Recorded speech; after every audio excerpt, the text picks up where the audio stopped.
What you don't know about my esteemed colleague here is you're looking at one of the best economic development presidents and CEOs in the United States of America. And I think he deserves a big round of applause. Tirelessly works for us, and he's so plugged in at the state and federal levels and throughout the United States.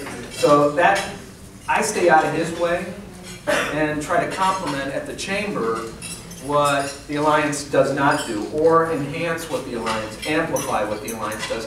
One of the things that's really important that we do, we go out and meet with CEOs one-on-one at their office. They're already here. Bob gets them here, then we have to keep them here. So we go out and meet with them and talk with them about what's going on, when their lease is coming up, what their employment needs are, whether they have some training issues. We can refer them to Career Source or come back to the city and talk to them about some permitting issues. One of the things that came out of it, and Howard asked, what do we do? Well, for example, Bob came up with this premise with the board that we needed to reduce the number of steps for permitting in construction, in change of use, in all of the signs, all of these things that are happening throughout the county. So we made it a goal of ours to give what we call platinum distinctions or colors to cities that elevated to this. So we in Fort Lauderdale, Commissioner Trantellis, I can value you for a minute here.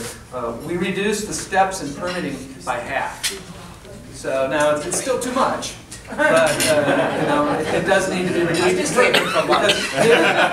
Because if you're in business, time is money. And so we want to reduce those numbers of steps and the headaches. We created a concierge at the city, so business people who really don't understand the architecture of the city can go to this person and talk to her, and then she can help them go through the process. So that's been a huge benefit. A couple of other things. The Alliance created a Fort Everglades action team. So when you think of jobs, and you think of the number of jobs that we need to create between now and 2030, we need 90,000 net new jobs just to keep our unemployment rate at where it is right now. 90,000 doesn't sound like that many, but net new jobs, when we're losing jobs, that's a lot of jobs. And we're well on our way to putting that in place. One of the things that's an economic driver for us, and you've all heard me talk about where they are, real estate, marine industry, and tourism.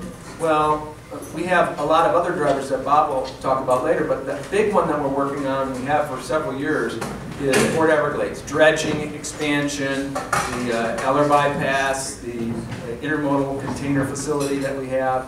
All of that's going on right now. We just received permitting from the Corps of Engineers that was about 19 years. So think of 110,000 jobs statewide that are going to be generated by all this expansion that we're doing at Fort Everglades.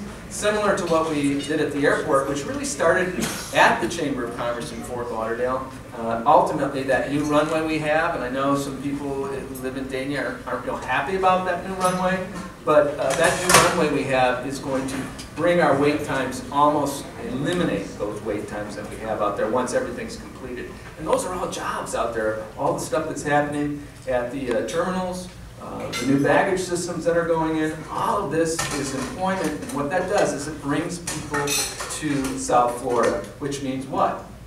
You're going to have more people to buy homes, right?